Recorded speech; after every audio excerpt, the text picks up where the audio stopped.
Amigos de Biblia Libre, ¿cómo están? Mi nombre es Edgar Escobar. Bienvenidos a Biblia Libre Prédicas, el espacio que tenemos para compartir con ustedes la palabra de Dios, las escrituras, para disertar un poquito en ellas, para profundizar en lo que la palabra nos enseña y poder conocer más del Evangelio de nuestro Señor Jesucristo. Un saludo muy especial a todas las personas que han estado ya conectadas, que están ahí escribiéndonos cosas, saludándonos. Un abrazo para todos ustedes. Dios los bendiga. Gracias por estar desde muy temprano con nosotros. Gracias por compartir este video y darle like. Supongo que ya lo hicieron, ya lo compartieron, ya le dieron like, ya lo compartieron por Facebook, por Instagram, por WhatsApp, por el WhatsApp de las tías, por todos lados. Por favor, comparta ahora mismo este video con todas las personas posibles porque hoy vamos a hablar de algo supremamente importante. La clase anterior hablamos sobre la definición de pecado. Hoy vamos a hablar sobre la naturaleza del pecado.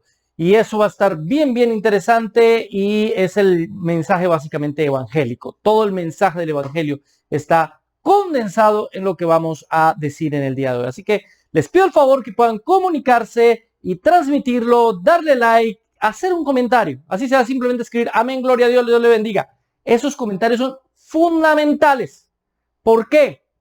Hacen mover el motor de búsqueda de YouTube para que llegue el video a muchas más personas y alcancemos con la palabra de Dios a más personas que jamás han visto los videos de Biblia Libre, que no conocen nada de Biblia Libre ni de la palabra de Dios, pero por el hecho de que el video sea tan comentado, pues va a salir a muchas más personas y vamos a llegar con el evangelio a más personas. Así que ayúdenme, yo solo no puedo solito. Gracias a los que han entendido lo importante de ese apoyo. ¿Qué le parece si comenzamos hoy orando, dándole gloria, honra y alabanza a nuestro Dios?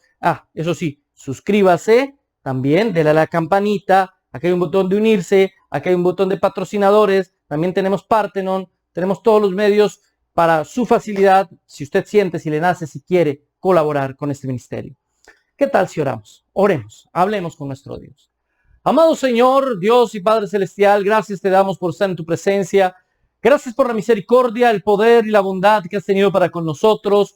Gracias, Señor, porque tú has sido bueno y esta ha sido una semana maravillosa, llena de bendiciones, Señor, llena de tu palabra. Esta ha sido una semana, Dios, donde hemos conocido más de ti, donde hemos profundizado en tu palabra, donde en lo personal me has permitido vivir alegrías, felicidad, Señor, una enorme emoción por la obra y la bendición de tu vida para con este siervo que no lo merece, para con esta persona que no es digno de recibir las bendiciones de lo alto y que sin embargo tú has tenido por bueno dárselas. Gracias por estas bendiciones maravillosas que me has regalado, Señor, que yo no merezco, y tú en tu infinita misericordia y gracia has decidido compartirlo conmigo. Muchas gracias por ello. Gracias por cada uno de mis hermanos y hermanas que están en este momento conectados aquí en Biblia Libre Prédicas. Yo te pido, Señor, que nos hables, yo te pido que nos enseñes, que nos ilustres, Señor, que tu palabra llegue a lo más profundo de nuestro corazón y nuestra vida, que lo que hoy vamos a disertar en esta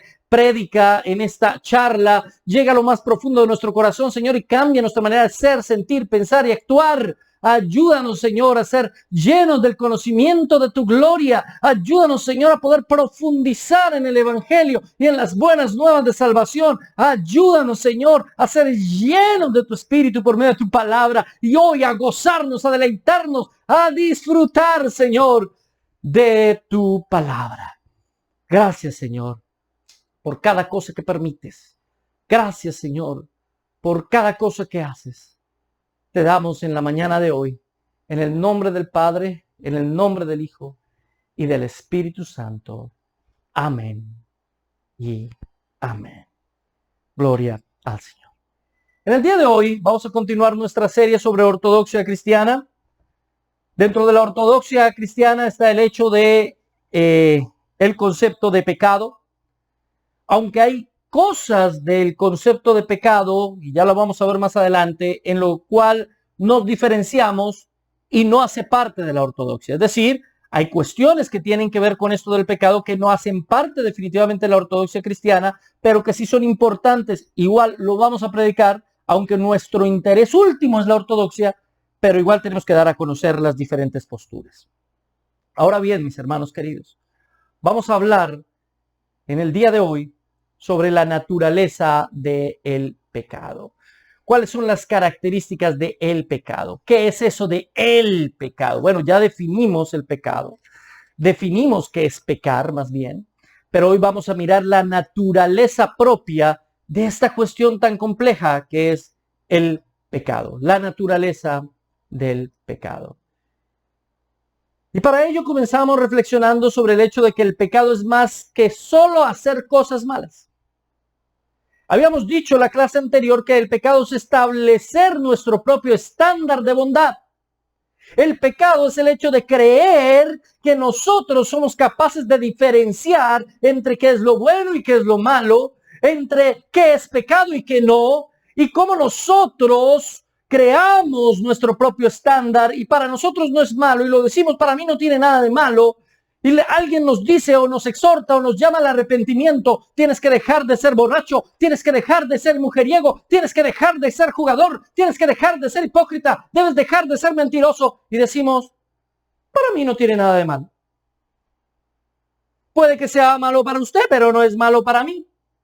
Al decir eso, estamos estableciendo un estándar propio de bondad y maldad.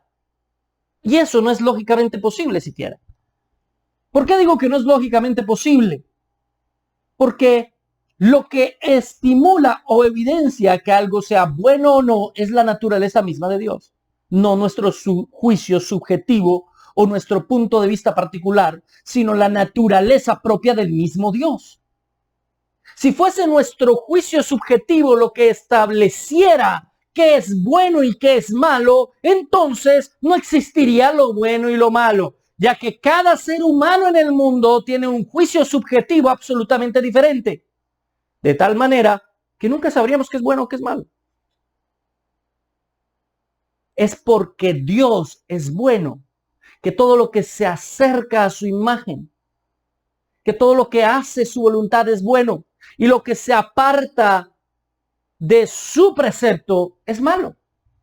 Es Él en su propia naturaleza quien determina lo que es bondad y no. Bajo este precepto, el Salmo 19:12 dice: ¿quién podrá entender sus propios errores? Líbrame de los que me son ocultos. Texto que usamos la clase anterior. Líbrame de esos pecados que ni siquiera yo mismo conozco. Líbrame, Señor, de lo que desconozco que está mal. Ahora bien, desde ese punto de vista, el pecado no es solo algo que hacemos. Escúcheme bien esto. El pecado no es simplemente algo que hacemos. El pecado es lo que somos.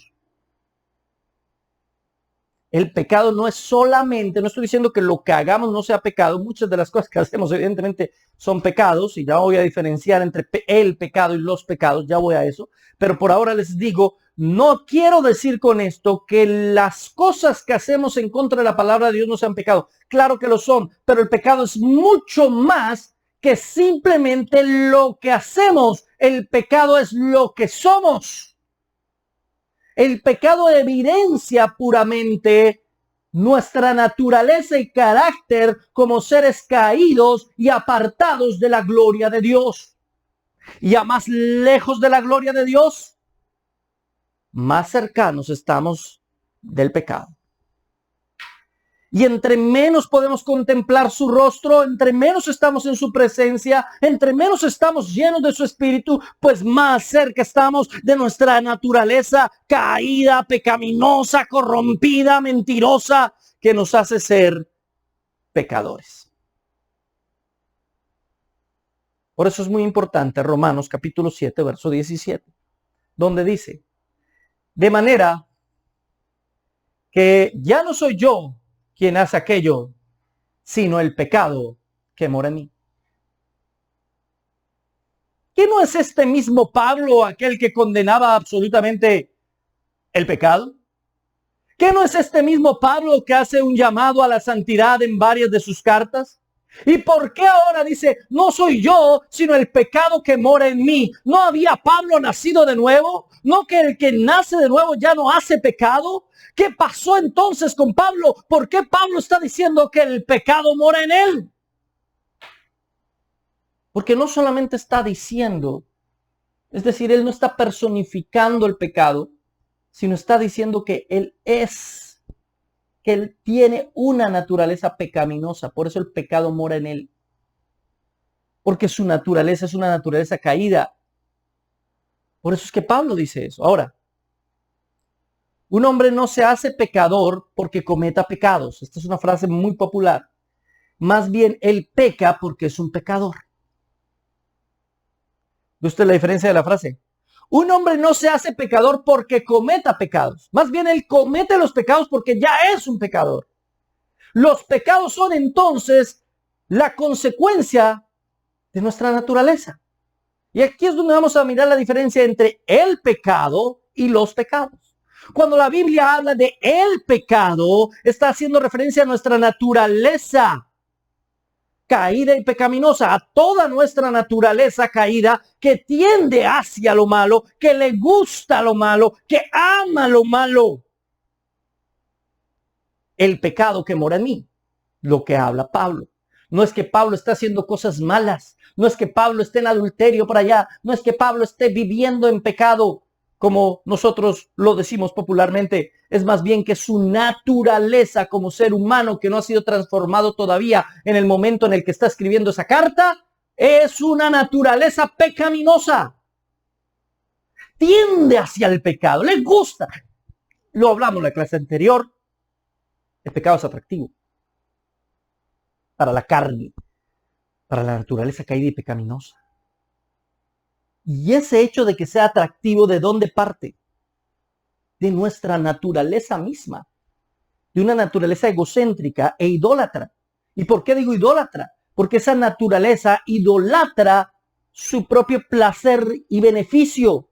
Es en cierto sentido una naturaleza hedonista y egocéntrica. El pecado es lo que somos. Nuestra naturaleza es el pecado. Pero hay una diferencia con los pecados. Cuando hablamos de los pecados y cuando la Biblia habla de los pecados, la Biblia está hablando de las consecuencias inevitables de esa naturaleza. Como tenemos una naturaleza caída y pecaminosa, entonces cometemos pecado. Lujuria, blasfemia, idolatría, mentira, hipocresía, adulterio, fornicación, etcétera, etcétera, etcétera. Esos son los pecados que son consecuencia de el pecado, que es nada más y nada menos que la naturaleza propia del ser humano. El ser humano es pecador, pero puede cometer más o menos pecados. ¿Por qué? ¿Por su decisión propia? No. Y ya vamos a profundizar en eso. Aunque para algunos eso no sea ortodoxo, igual es un asunto muy importante. No es por nuestra capacidad de dejar de pecar, sino por la misericordia del Espíritu Santo que nos provee el dejar de cometer pecados. Y aunque dejamos de cometer muchos pecados, la naturaleza sigue siendo una naturaleza de pecado hasta que seamos transformados, como dice el mismo Pablo, en un abrir y cerrar de ojos, hechos conforme al unigénito de la creación, y entonces el pecado ya no estará. ¿Cuál es la diferencia entre un pecador no convertido y un pecador convertido? La diferencia es que el pecador no convertido se deleita en sus pecados, mientras el pecador arrepentido se reconoce con una naturaleza que tiende y que le gusta el pecado, pero no los disfruta, los aborrece, los detesta, y cuando los comete se arrepiente, se contrista y lucha todos los días por apartarse de esos pecados. Esa es la diferencia. Un chico me preguntaba hace unas semanas por nuestra consejería en internet que tenemos todos los días. Discúlpeme si no he contestado muchos de sus preguntas y de sus cuestionamientos de consejería esta semana. He estado supremamente ocupado y no he podido, pero hace unas semanas un chico nos preguntaba: yo soy cristiano, amo al Señor, Me deleito en el Señor. El Señor es mi vida. El Señor es mi todo. Yo amo al Señor. Pero no puedo dejar de pecar. Lucho todos los días contra el pecado y no puedo. ¿Qué hago para vencer el pecado? Eso lo veremos más adelante. ¿Pero por qué? O sea, el razonamiento de él, el razonamiento final es muy interesante. ¿Por qué si amo al Señor sigo pecando? ¿Seguimos pecando los cristianos? Sí. Sí, porque nuestra naturaleza aún conserva ese viejo hombre. Hemos muerto al pecado, vivido para Cristo y aún así no hemos sido por completo transformados. Y ahí es donde vuelve ese concepto que se repite una y otra vez en las Escrituras. Ya, pero todavía no. Ya somos santos, pero todavía no somos totalmente santos. Estamos en una santificación en acto, pero también una santificación en proceso. Seremos absolutamente santos cuando Él nos transforme. Seremos absolutamente libres de todo pecado cuando Él vuelva y nos transforme. En el cielo nuevo, en la tierra nueva, ya no habrá más. Pero aún así, en el hoy, aun cuando pecamos, el pecado no tiene dominio sobre nosotros, el pecado no tiene control sobre nosotros, no somos esclavos del pecado, ya que le reconocemos, sabemos que es pecado, la ley nos lo ha mostrado y lo aborrecemos, lo detestamos y luchamos contra él y sabemos que Cristo lo venció triunfando en la cruz del Calvario. ¿Me entiende? Ahí está la diferencia. ¿Cómo sabes si eres cristiano o no eres cristiano? Otros preguntan eso. ¿Cómo sé si soy cristiano o no soy cristiano? Todavía peco mucho. ¿Aborreces lo que haces cuando pecas? ¿Lo detestas? ¿Quieres no pecar más? Sí, mi hermano, claro, eres cristiano. Porque eso es ser cristiano. Y no con esto estoy justificando el pecado, no se confunda. En Biblia Libre somos absolutamente radicales. Predicamos esto que en otras iglesias ya no se predica. Porque en muchas iglesias ya no te hablan de pecado, te hablan solamente de amor, de compasión, amémonos todos, aceptémonos tal cual somos, bienvenido todo el mundo, no importa tu pecado. No, aquí condenamos el pecado.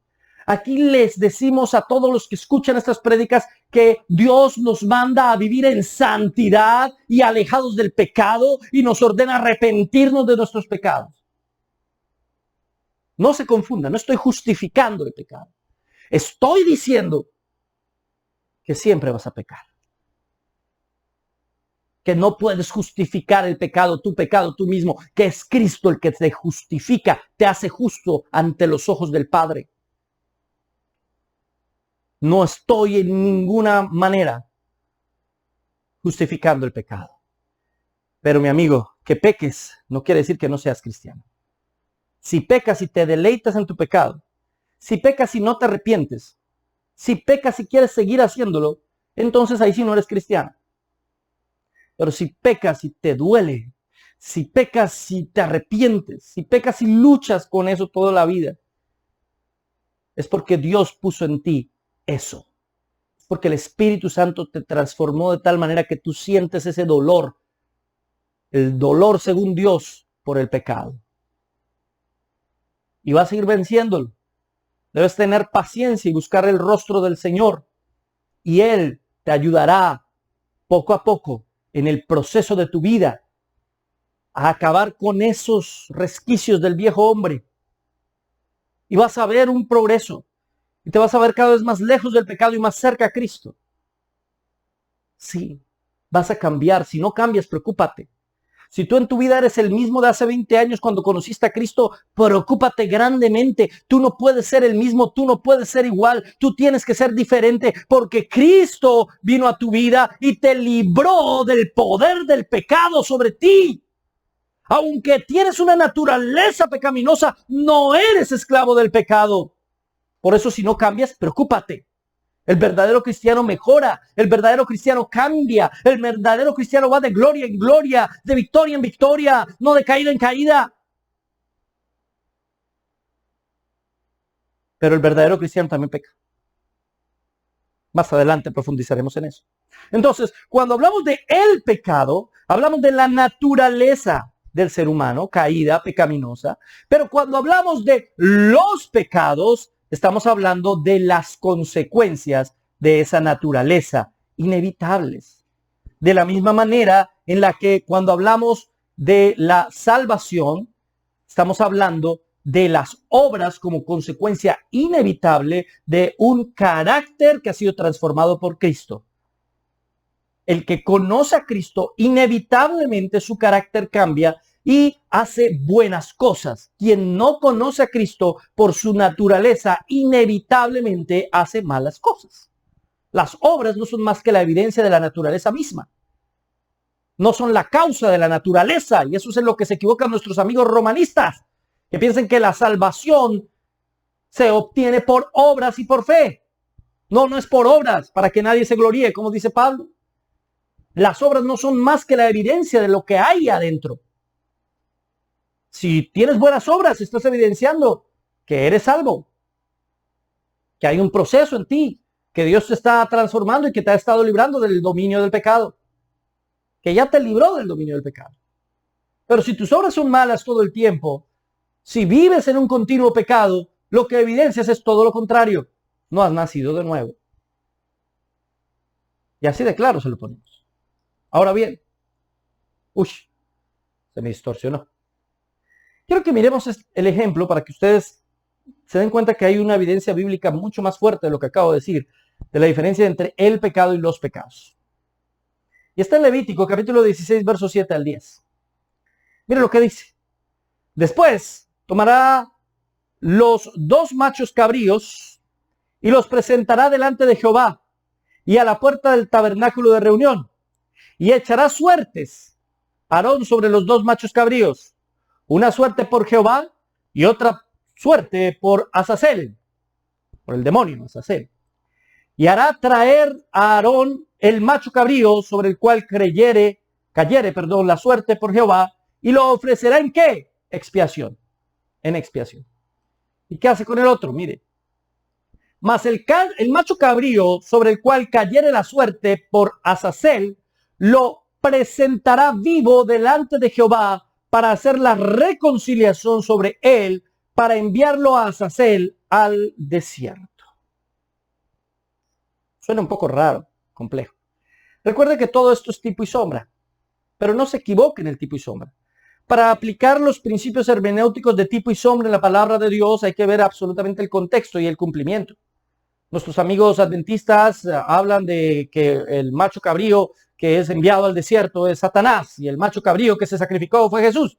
Sin embargo, aunque obviamente Azazel nos está hablando del mal, de la maldad, de los demonios, no nos está hablando de Satanás por ninguna parte. Es decir, cuando usted mira el contexto general, estamos hablando de 2 machos cabríos, de 2 representantes del pecado, uno que muere y otro que es dejado atrás, otro que es enviado al desierto, pero queda vivo. ¿Entiende la tipología? El Señor pagó por los 2. Los 2 tipifican la obra de Cristo. El primero, el que muere, que lleva los pecados sobre sí y muere, es Cristo pagando por esa naturaleza caída y pecaminosa que usted y yo tenemos. El otro, que queda vivo y es echado por allá al desierto y olvidado, representa el pago que Cristo da por los pecados, no por el pecado, no por la naturaleza caída y pecaminosa, sino por todos y cada uno de nuestros pecados pasados, presentes y futuros. El Señor no solamente pagó tus pecados pasados, Él pagó por tus pecados presentes y pagó por tus futuros pecados, porque el Señor ya sabe en qué te vas a equivocar. Y lo he dicho muchas veces en este espacio. Dios no se sorprende con nada. El Señor no está ya asustado. Ay, no, ahora Edgar, ¿qué va a hacer? Ay, ahora ¿qué va a pecar? No, Dios mío. Ah, no, yo soy Dios, no puedo decir eso. No, ¿cómo voy a hacer para que no peque? No. Claro que no. El Señor sabe exactamente cuáles serán nuestros pecados a futuro. Él sabe exactamente qué vamos a hacer. Y aún así nos llamó, nos escogió, nos eligió, nos santificó, vino a nuestra vida, nos está transformando, aún sabiendo qué errores cometeremos en el futuro.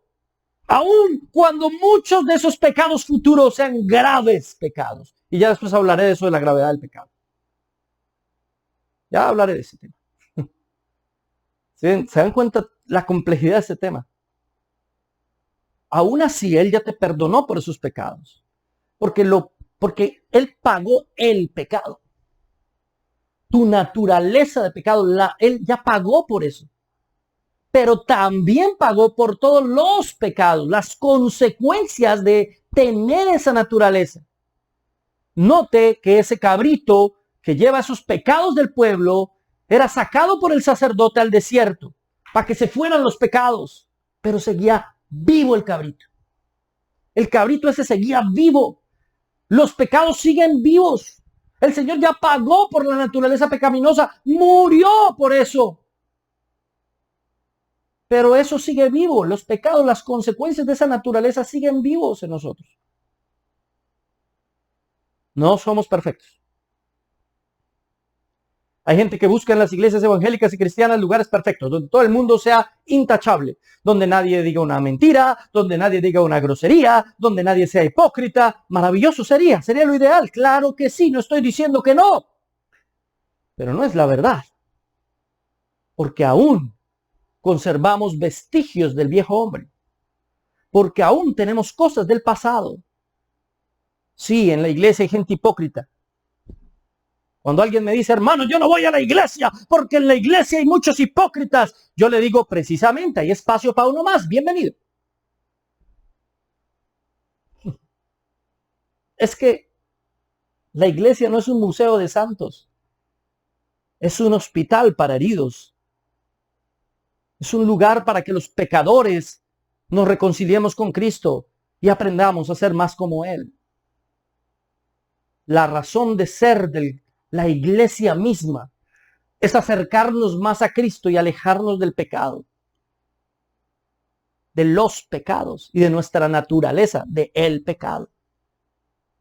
Entonces, estos dos machos cabríos que nos menciona la palabra del Señor tipifican tanto la naturaleza caída y pecaminosa como la consecuencia de esa naturaleza, es decir, los pecados. Un pecado que muere y unos pecados que quedan vivos, pero que se olvidan para siempre. Al desierto.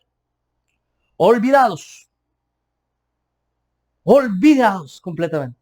El Señor te perdonó de sus pecados. Si tus pecados fueren como la grana, dice la Escritura, Él los va a hacer como blanca lana. No importa cuán grande sea tu pecado, o tus pecados más bien. No importa cuán terribles hayan sido tus actos. Si tienes la capacidad de arrepentirte y alejarte de eso, es porque Dios la puso en tu corazón. Así que Él te perdona. Y olvida y los echa a lo más profundo de la mar. Y esos pecados ya no existen porque Cristo los pagó en la cruz del Calvario. Pagó por tus pecados para darte vida eterna, para apartarte de ellos, para que se pierdan en el desierto, para que tú te acerques al Señor y puedas ser transformado, edificado y hecho conforme a la imagen de su Hijo. Perdóneme si grito. Hay gente que dice, ay, no grite tanto. ¿Por qué grita tanto? Puede decirlo sin gritar. No, yo no puedo decirlo sin gritar. ¿Qué le parece? Porque me emociono. Porque me encanta. Porque me apasiona lo que estoy diciendo. Y otros muestran su emoción y pasión de otra manera. Yo la muestro así. ¿Qué hacemos? Así me hizo el Señor. ¿Qué hacemos? Cada uno es de una manera distinta. No sé si me entiende lo que quiero decirle. Ahora bien, primera carta de Pedro 2, 22 al 24. Mire lo que dice.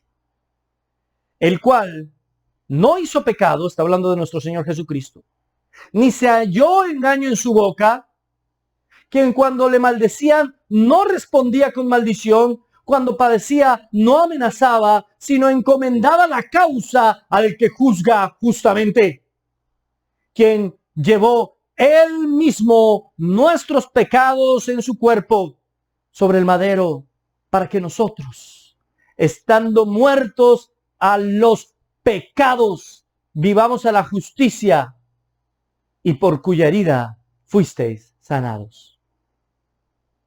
¿Se da cuenta que Él no solamente pagó por el pecado, sino también pagó por los pecados? No solamente pagó para que esta naturaleza cambie, sino que también pagó por todo lo que esta naturaleza ya hizo, hace y hará.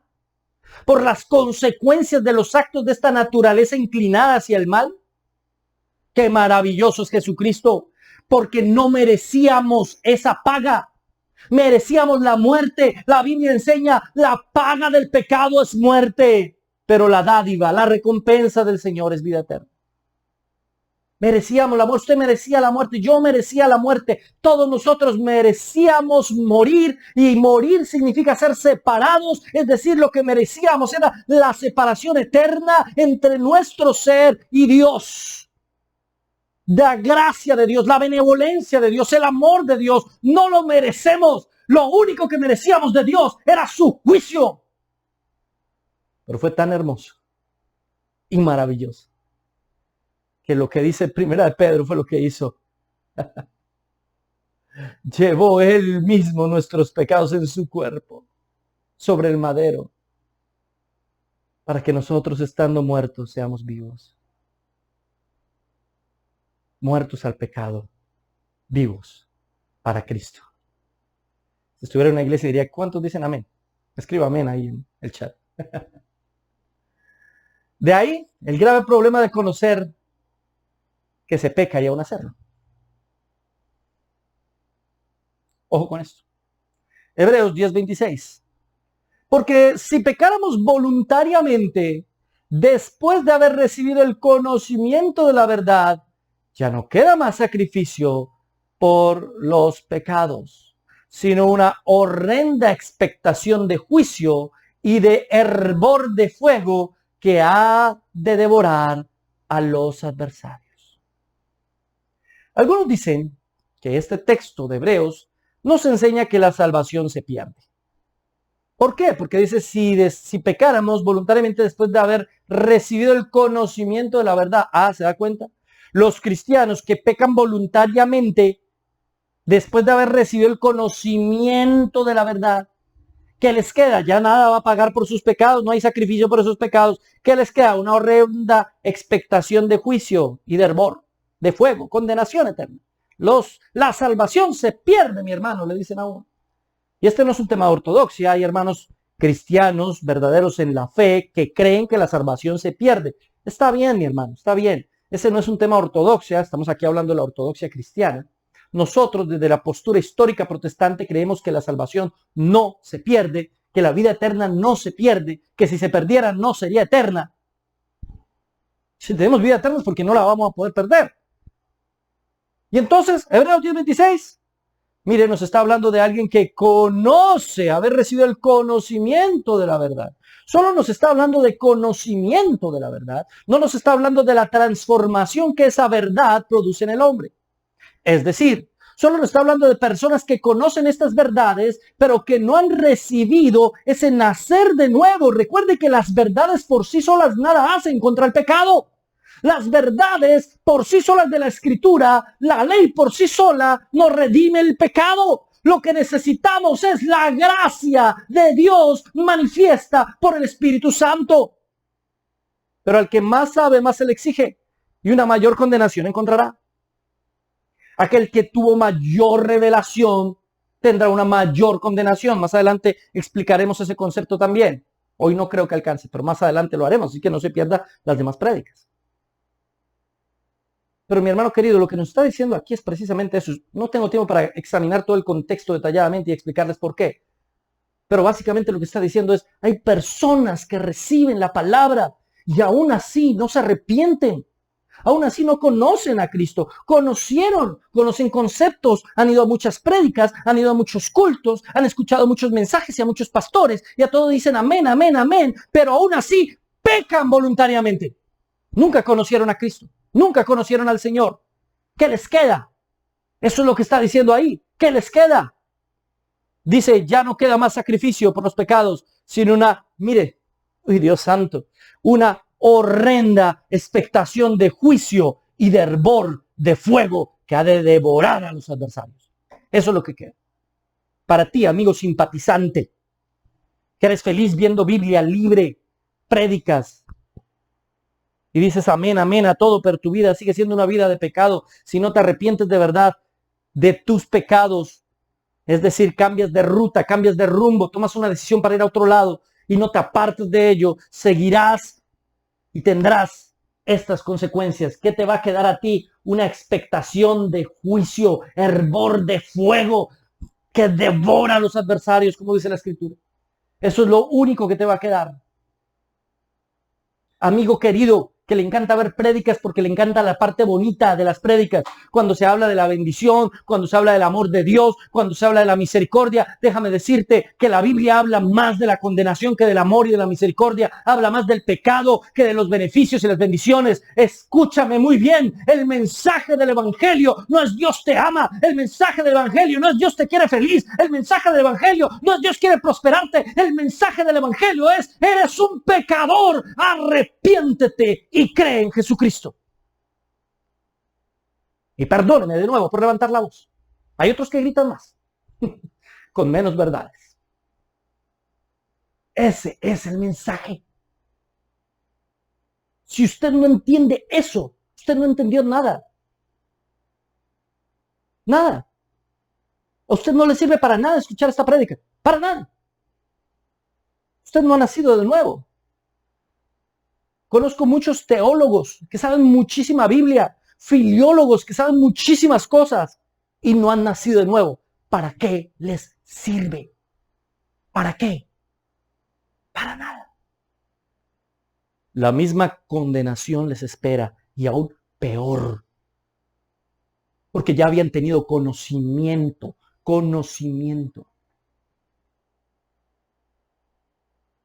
¿Es posible tener conocimiento sin experiencia personal con Cristo? Sí.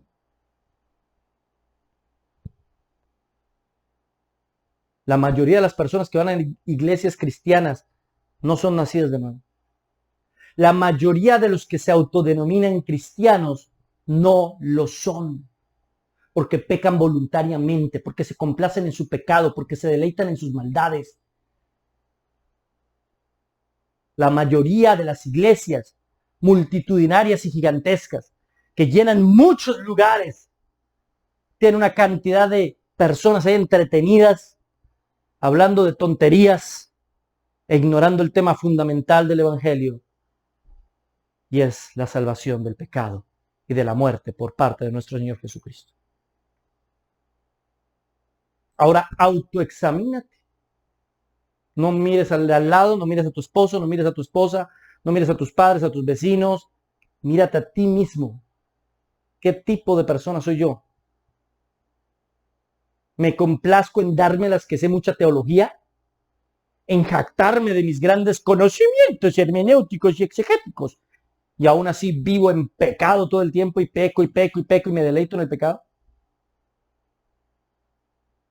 Toma ese conocimiento y tíralo a la basura, porque no hace otra cosa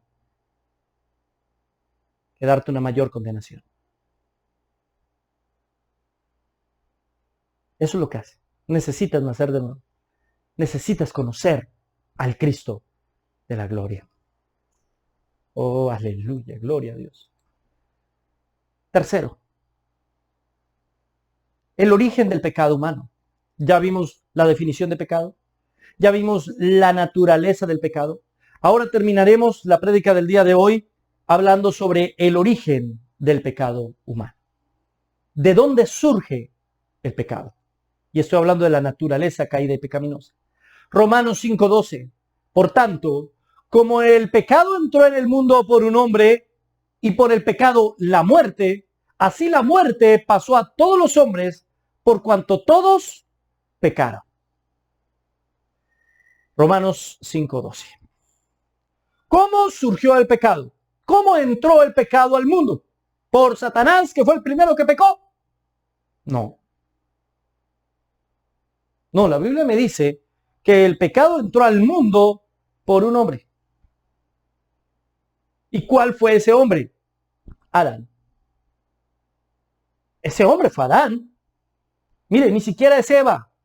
Para los machistas que les encanta decir, es que fue por Eva, si no hubiera sido por Eva, nosotros viviríamos. No, no, no, no. El responsable fue Adán. ¿Por qué no Eva? ¿Por qué Adán? Porque él era el representante de todos nosotros. Vamos a ver eso más adelante. Y por ese hecho entró la muerte. No había muerte antes del pecado. El pecado trajo todo el concepto de muerte, incluida la muerte espiritual y la muerte física. Por ese concepto es que no podemos estar absolutamente de acuerdo, aunque respetamos a nuestros hermanos que creen en teorías como el mundo preadámico, un mundo anterior a Adán. No puedo estar de acuerdo con eso, porque la Biblia me enseña que por el pecado de ese hombre entró la muerte. Creer en un mundo preadámico implica que esos seres, dinosaurios y todos los que vivieron antes de Adán, según ellos, murieron. ¿Por qué murieron si no había muerte? Y la Biblia me enseña que por el pecado entró la muerte. Ahora, hay hermanos en la fe que creen eso y siguen siendo hermanos en la fe. Eso, en especial, no es un tema de ortodoxia. ¿Se dan cuenta cómo el pecado tiene pequeños matices que no son ortodoxia y otras cosas más importantes que sí son ortodoxia? Aunque todo es importante, recuerdo también, si no ha visto nuestra prédica sobre el triaje teológico, le invito a que la vea para que entienda bien lo que estoy diciendo. Antes de criticarme en los comentarios. Hay mucha gente que me critica cosas en los comentarios que yo lo he explicado en otras prédicas. Hay que ver todo para poder criticar, ahí sí con argumentos. Entonces dice, por tanto, como el pecado entró en el mundo por un hombre y por el pecado la muerte, así la muerte pasó. ¿Qué pasó a todos los hombres? La muerte. La consecuencia del pecado, ¿cuál es? La muerte. Y la muerte pasó a todos los hombres.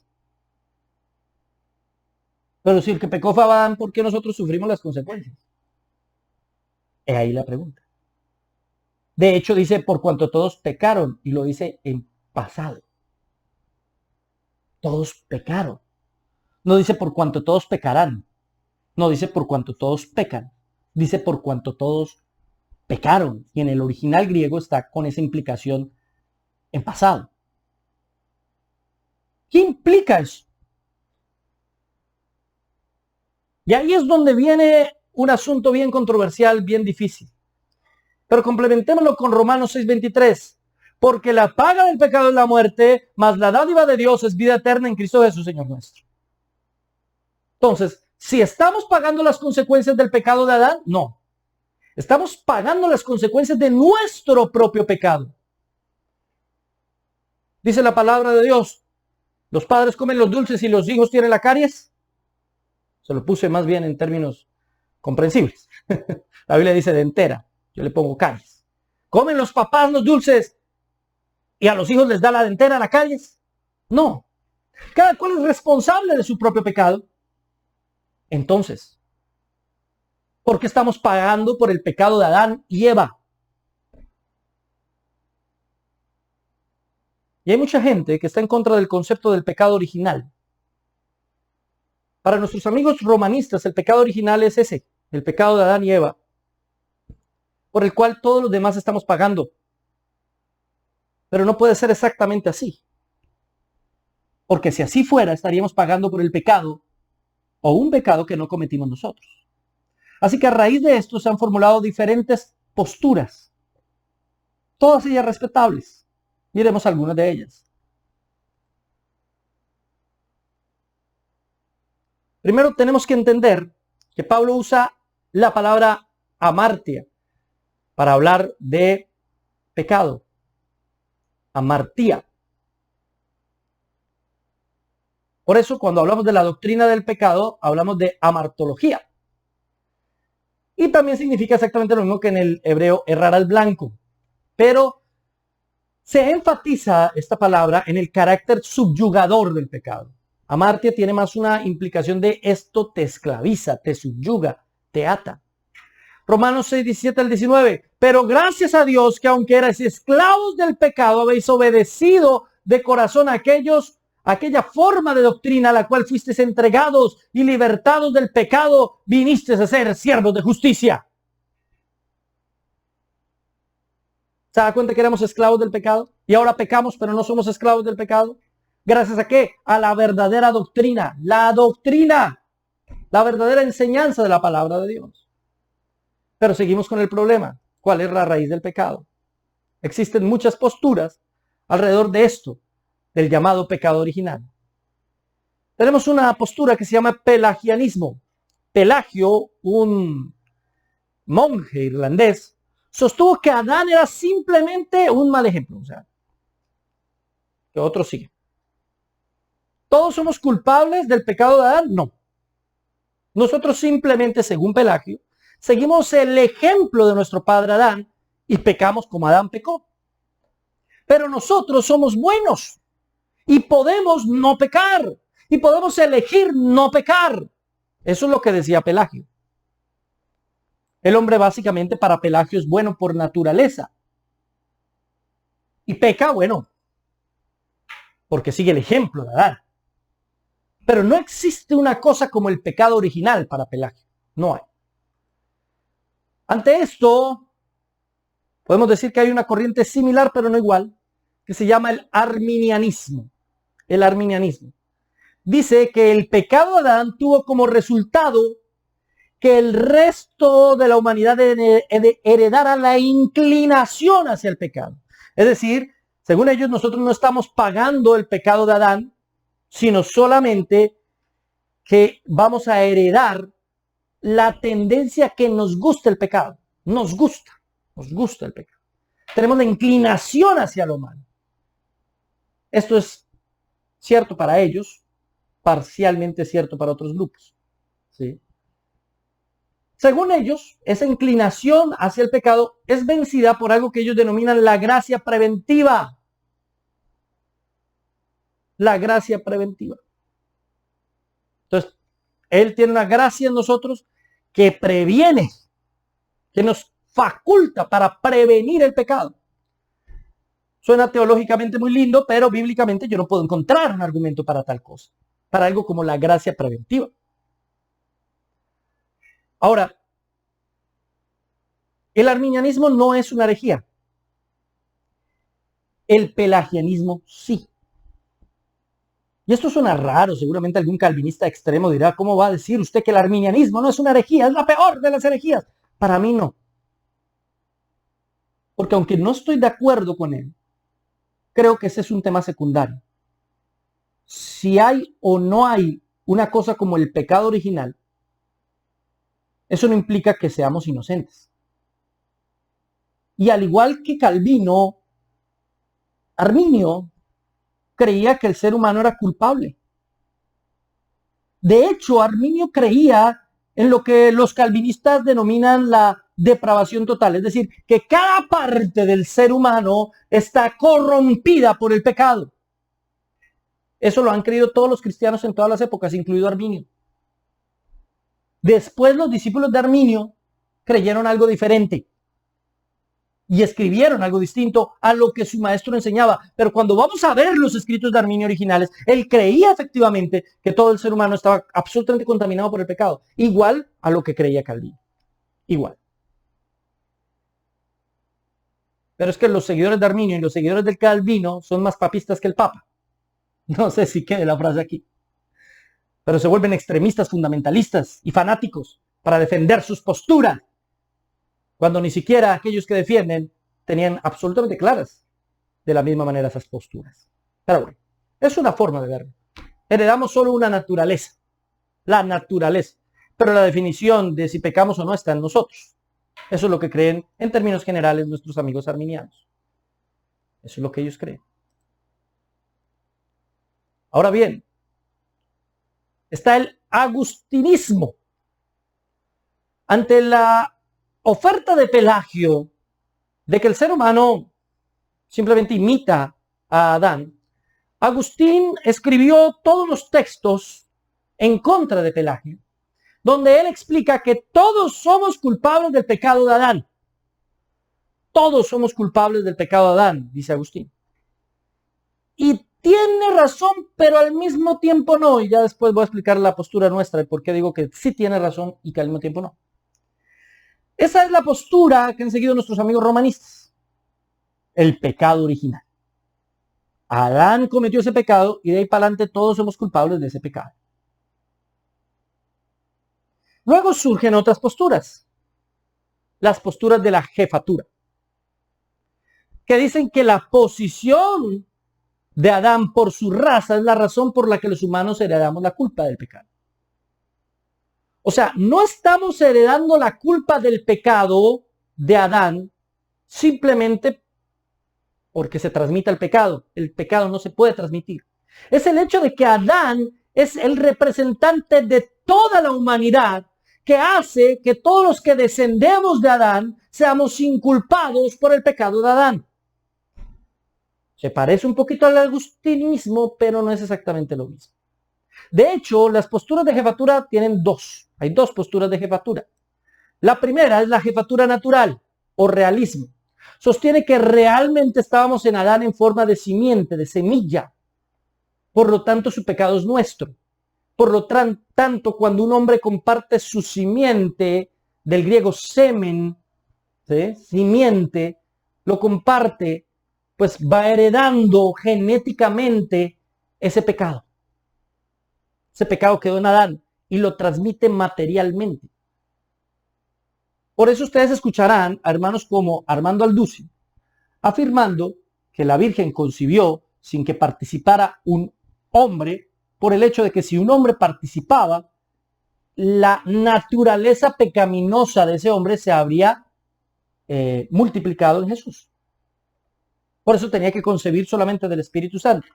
Eso parte de una idea de jefatura natural, que el pecado se transmite físicamente por el solo hecho de que ya quedó ahí, digámoslo de alguna manera para entenderlo un poco mejor, quedó en el ADN del ser humano el pecado. Así que lo vamos a transmitir inevitablemente.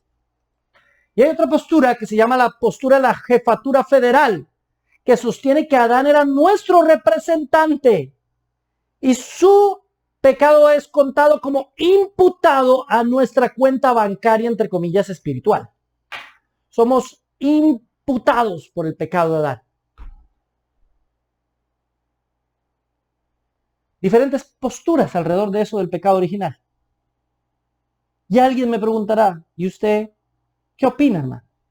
Primero, que a excepción del pelagianismo, todas las demás son respetables. El pelagianismo no, porque ya te cambia la naturaleza humana.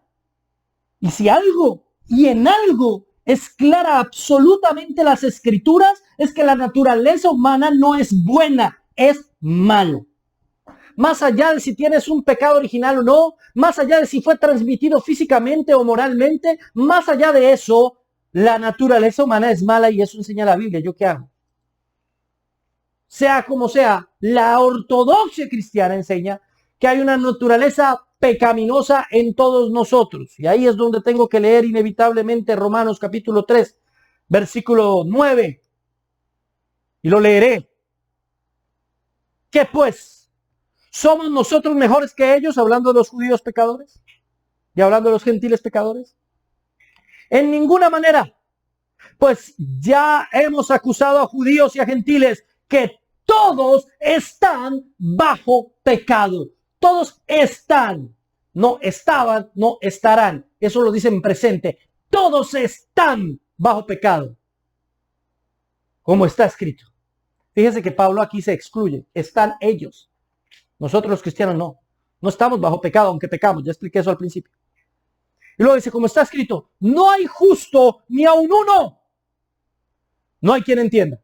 No hay quien busque a Dios. Todos se desviaron a una, se hicieron inútiles. No hay quien haga lo bueno. No hay ni siquiera uno hace lo bueno, nadie. Ay, es que yo soy muy buena persona, soy muy buena gente. Mentiras, no hay ni uno que haga lo bueno. No hay ni uno. ¿Cómo no? Yo ayudé a una viejita a pasar la calle. Soy bueno porque hice eso. ¿Es bueno porque hizo eso? ¿Por qué lo hizo? ¿Por qué? ¿Para que la gente le dijera qué bueno eres? Entonces su acto ya no es bueno porque está esperando una retribución. ¿Lo hizo por ayudar a la viejita? Porque pobrecita la viejita, su acto ya no es bueno. Porque lo hizo por otro y no por Dios. Todo acto verdaderamente bueno es para glorificar a Dios. Más allá de la ayuda al otro, el propósito de un acto verdaderamente bueno es glorificar a Dios. Por eso es imposible que un ateo sea verdaderamente bueno. porque ninguno de sus actos va a glorificar a Dios, ya que no cree en Dios. ¿Me entiende? Por eso no hay bueno, no hay justo, ni aun uno, no hay quien entienda, no hay quien busque a Dios. Lo dice Pablo. Una persona que no se ha arrepentido de sus pecados, que no confiesa sus pecados, que no se aparta de sus pecados y ora, no está buscando a Dios. Eso es una mentira. Está buscando los beneficios que Dios le puede dar, pero no al Dios de la gloria, no al Dios de la Biblia. Está buscando lo que sabe Dios le puede recompensar, lo que sabe que Dios le puede dar, lo que sabe que Dios le puede ofrecer, pero no a aquel dador de vida. Aunque no le dé nada, aunque no le ofrezca nada, aunque no haya ninguna solución plausible ni posible, aún así le buscamos, aún así le amamos, aún así le adoramos, aún así le glorificamos. Un viejo poema reza: aún si no existiera el cielo te amaría, Señor, y si no hubiese infierno te temería. Excluyente de las consecuencias. Es imposible que un hombre no nacido de nuevo busque a Dios. Por eso cuando escucho personas que me dicen, es que fulanita, ella no es cristiana, pero es tan buena. Mentira. No hay nadie que pueda ser bueno y no buscar a Dios. Es parcialmente bueno, no es tan buena. Al mismo Jesús le dijeron, maestro bueno. ¿Qué contestó Jesús? ¿Por qué me llamas bueno si el único bueno es Dios? ¿Por qué me llamas bueno a mí? No dijo, no me llames bueno. Dijo, te estás dando cuenta quién soy, ¿verdad? Eso fue lo que él dijo. No sé si me entiende. Hermano, es que reuní a este hombre y estas personas son borrachos, mujeriegos, jugadores mentirosos. Ellos no quieren ser cristianos, pero oremos para que Dios los escuche y los bendiga. Vamos a orar con ellos para que Dios les oiga. Dios no les va a oír nada. Necesitan es arrepentirse. Necesitan es arrepentirse de sus pecados. Dios no escucha a los pecadores. Y eso también lo hablamos en una prédica pasada. No hay quien busque a Dios. No hay nadie que quiera buscar a Dios. Y luego dice, todos se desviaron. Todos. A unas se hicieron inútiles. Es fuertísimo. No hay quien haga lo bueno. No hay ni siquiera uno. Ni siquiera uno. Sepulcro abierto es su garganta, con su lengua engañan, veneno de aspides hay debajo de sus labios, su boca está llena de maldición y de amargura, sus pies se apresuran para derramar sangre, quebranto y desventura hay en sus caminos y no conocieron camino de paz. No hay temor de Dios delante de sus ojos. Esa es la descripción bíblica de la naturaleza humana. Cuando llegué a la universidad hace años a estudiar filosofía, la primera contradicción que encontré entre la filosofía y la teología, que yo ya había estudiado, ya había estado en seminario, pero cuando llegué a la universidad a estudiar filosofía, me hicieron leer un texto que se llama La condición humana, que es de una escritora llamada Hannah Arendt, una filósofa. Y básicamente argumenta de 10.000 formas distintas lo mismo que había dicho Rousseau. El hombre es bueno y la sociedad lo corrompe. Pretender que no hay ningún pecado original, que no existe algo como el pecado original, que no hay ninguna consecuencia del pecado de Adán para nosotros, no solamente es antibíblico, sino es una completa herejía. Porque lo que nos plantea la Biblia es que definitivamente todos y cada uno de los seres humanos, sin excepción alguna, hemos sido corrompidos, perturbados por el pecado en todas las esferas de nuestro carácter. Ahora, no somos tan malos como podríamos llegar a ser, pero somos malos en todas las partes de nuestro ser. ¿Hay unos más malos que otros? Claro que sí, pero eso no hace inocentes al resto. ¿Me entiende? Eso no excluye al resto. La Biblia nos plantea un escenario muy diferente al humanista que dice que el hombre es bueno y la sociedad lo corrompe. La Biblia nos enseña que el hombre es corrompido, por lo tanto la sociedad compuesta por hombres es una sociedad corrompida. Y a mayor corrupción de los individuos, mayor corrupción de la sociedad. Eso es lo que estamos viviendo hoy en día, mis hermanos queridos. Por eso no se trata de cambiar simplemente las leyes de un país, prohibir esto, prohibir aquello, legalizar esto y legalizar aquello. Eso puede tener cierto nivel de importancia, claro que sí, y tiene un nivel de lucha y por algo por lo que tenemos que hablar nosotros, defender nosotros, sí, pero nunca encontraremos una respuesta sólida de parte de los estados o de los países. No, mi hermano querido, porque para que una sociedad pueda estar apartada de la corrupción moral, debe ser porque ha sido apartada individualmente de su corrupción.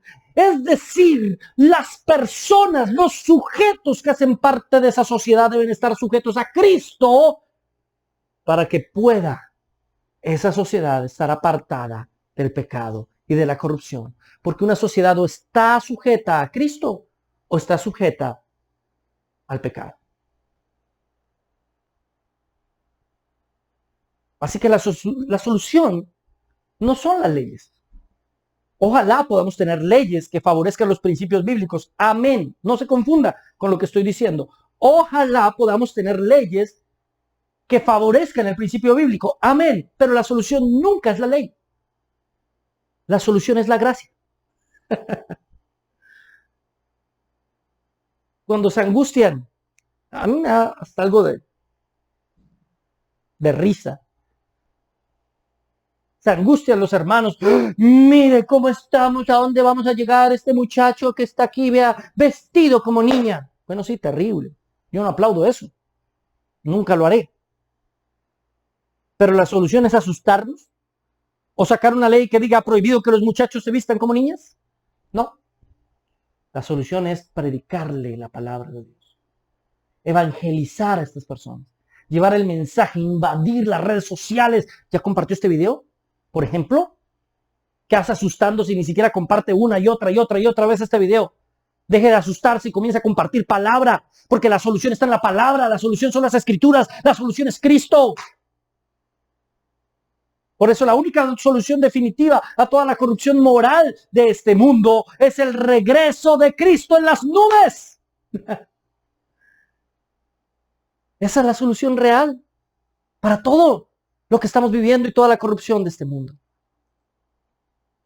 Ahora, el Salmo 51.5 es una gran polémica. Salmo 51.5 dice, he aquí, en maldad he sido formado y en pecado me concibió mi madre. Nuestros amigos arminianos y algunos otros afirman que ahí no habla de un pecado original en David. Algunos dicen que se refiere a que la mamá lo tuvo en pecado, otros que son más estrictos dicen no, eso no hay forma de comprobar eso. Entonces otros dicen no, es el contexto en el que él nació fue un contexto de pecado. Bueno, todos nacimos en contexto de pecado, da igual. Aún sin el Salmo 51.5 puedo argumentar que la naturaleza humana es una naturaleza caída y pecaminosa con Romanos 3.9 al 18. Pero hay gente que no le gusta el concepto de pecado original porque simplemente no lo entienden. Porque creen que estamos hablando de que nosotros estamos literalmente pagando el pecado de Adán. Pero no es necesariamente así. ¿Qué es entonces el pecado original? ¿Cómo podemos entender ese concepto? El concepto del pecado original no se refiere al primer pecado, sino más bien a sus consecuencias. Cuando nosotros desde la ortodoxia cristiana histórica protestante hablamos del pecado original, no estamos hablando solamente de lo que Adán y Eva hicieron, lo cual ellos pagaron. Estamos hablando de las consecuencias de lo que ellos hicieron, que es lo que se transmite a nosotros. No estamos exactamente pagando los pecados de ellos, sino que Adán y Eva, como representantes de toda la humanidad al pecar, hicieron que todos nosotros naciésemos con una inclinación total hacia el pecado. Que nos deleitemos en el pecado, que nos gustemos que gustemos del pecado.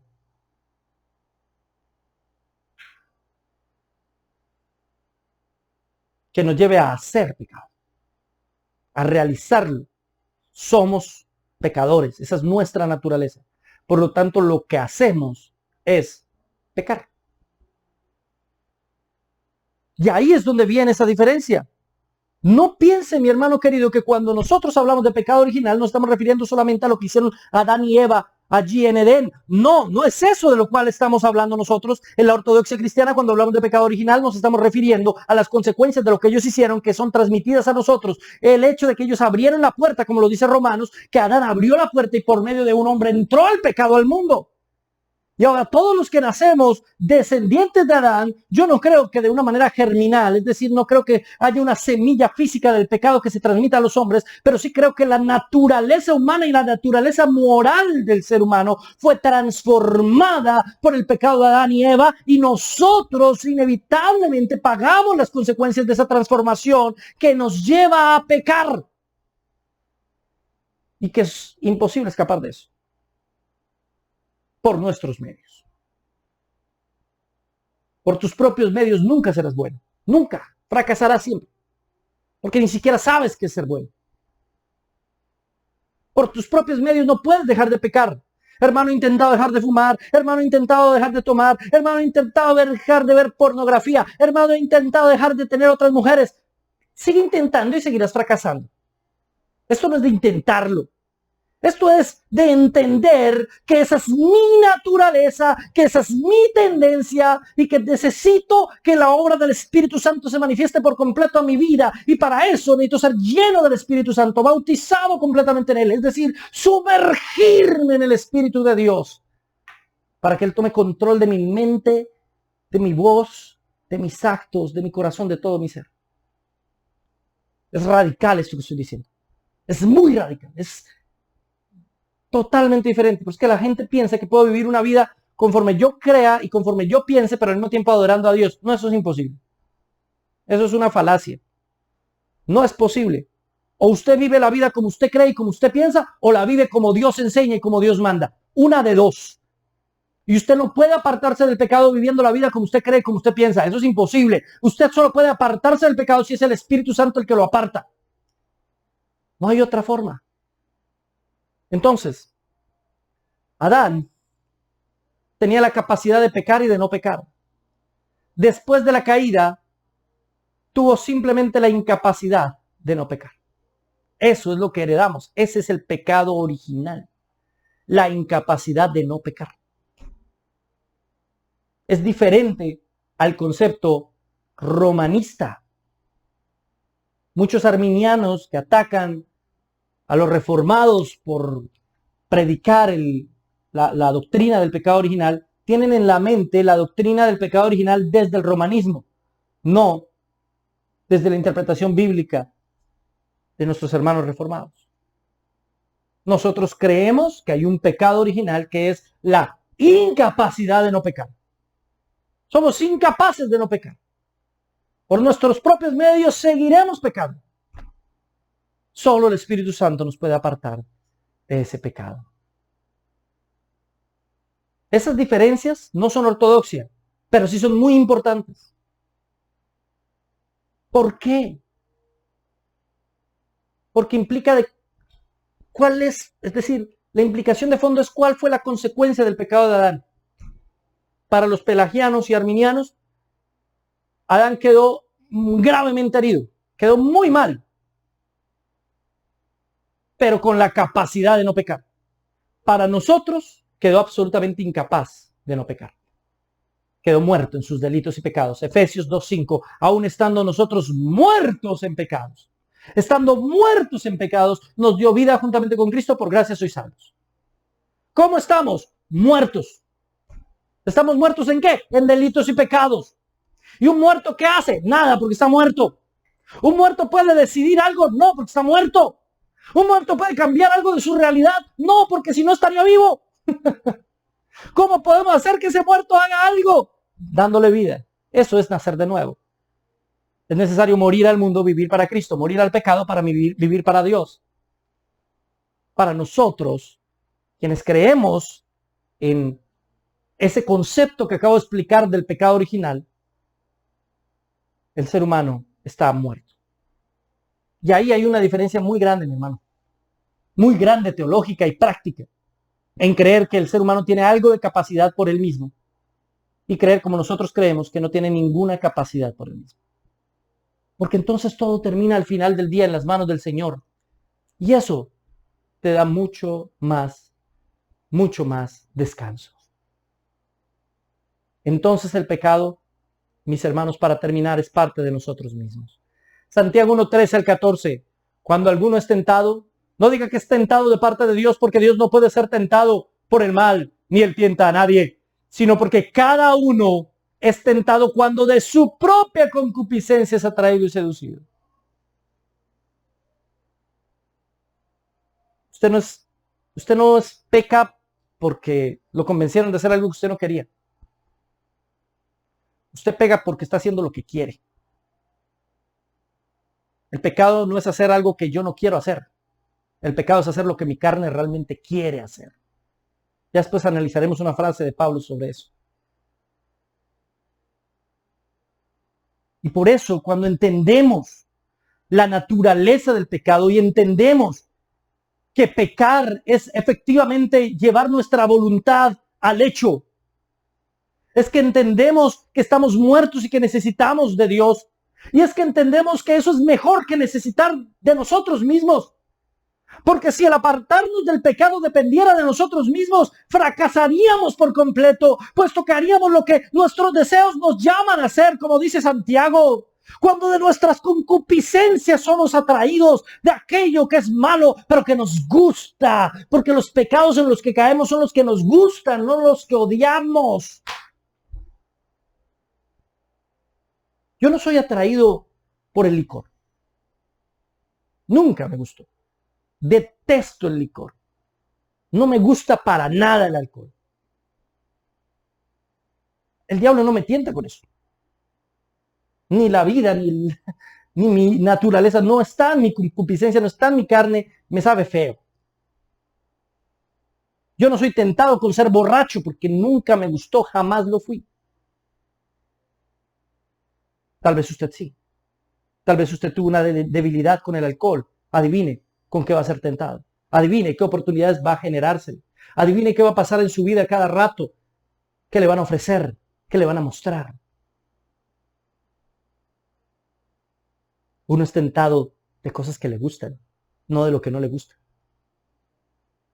Pero si fuera como los arminianos dicen, que depende de nosotros, que nosotros tenemos la capacidad, yo creo que fracasaríamos todos. Porque nos gusta. Porque somos tan débiles. Tan débiles. Pero yo doy gloria a Dios que no depende de mí. Que no depende de mi capacidad, no depende de mi decisión siquiera. Depende de Él. Y si depende de Él, estoy en paz, estoy tranquilo, descanso, porque sé que Él va a triunfar. Que el pecado ya no tiene poder sobre mí, que los pecados que pueda cometer los voy a aborrecer, los voy a alejar de mi vida, porque sé que Él está en un proceso para cambiarme, perfeccionarme día tras día, cada vez más ser como Él y menos como yo mismo, que Él crezca y yo mengüe. Yo no sé si usted entiende eso, tal vez usted ha estado luchando toda su vida por apartarse del pecado. Se siente frustrado porque no puedo. No puedo, el pecado me gana. ¿Qué hago, hermano? Descansa en el Señor. No se trata de ti, se trata de Él. Esa es la diferencia.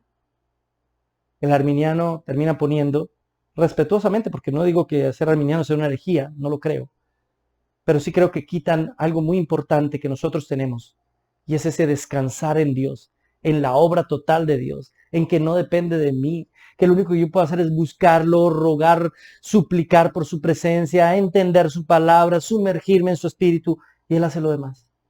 A mí me toca la parte más chévere y más fácil, buscarle con todo mi ser y mi corazón. Evitar el pecado, eso es algo que Él automáticamente hará en mi vida.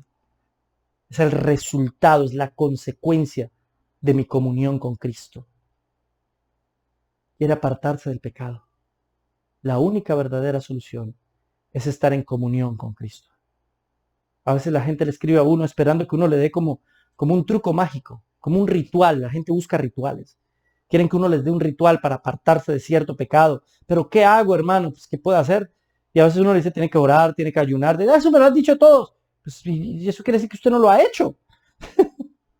Quieren que uno no les diga que busque al Señor. Quieren que uno no les diga que ore. Quieren que uno no les diga que busque la palabra, que tenga comunión con Cristo. Hombre, no importa cuál sea su dificultad o su pecado, la única solución es la misma.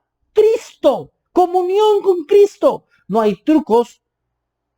Hay cosas que pueden servir, pequeñas recomendaciones y consejitos. Pero si usted quiere acabar con el pecado de fondo en su vida, la única forma para arrancar de raíz eso que lo tiene atormentado, esos pecados que usted no puede dejar, es en una comunión continua y constante con Cristo. No hay más. No hay trucos.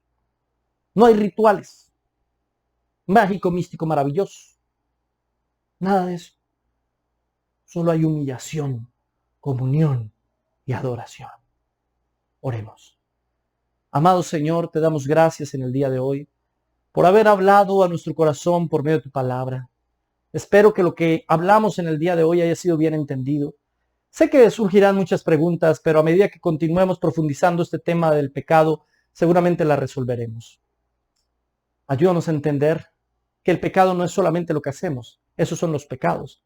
El pecado como tal es lo que somos. Somos seres caídos, muertos, absolutamente muertos e incapaces de buscar de ti. Por lo tanto, tú tuviste que buscarnos a nosotros. No me eligieron ustedes a mí, yo los elegí a vosotros. Dijo a los apóstoles, hablando también de todos nosotros. Por eso toda la escritura habla de aquellos que tú elegiste, los elegidos, los que tú escogiste, los que tú llamaste. Hoy, si sentimos alejarnos del pecado, es porque tú nos llamaste. Si sentimos apartarnos de todas las cosas malas, es porque tú nos llamaste. Eso demuestra que somos verdaderos cristianos, porque aborrecemos el pecado, detestamos el pecado y amamos tu presencia, y amamos hacer tu voluntad, y amamos escuchar tu palabra. Ayúdanos cada día de nuestra vida a servirte, a adorarte, a glorificarte cada vez más, a sumergirnos en tu espíritu para apartarnos del pecado, Señor. A entender estos conceptos a fondo para saber realmente cómo es que tú actúas en nuestra vida.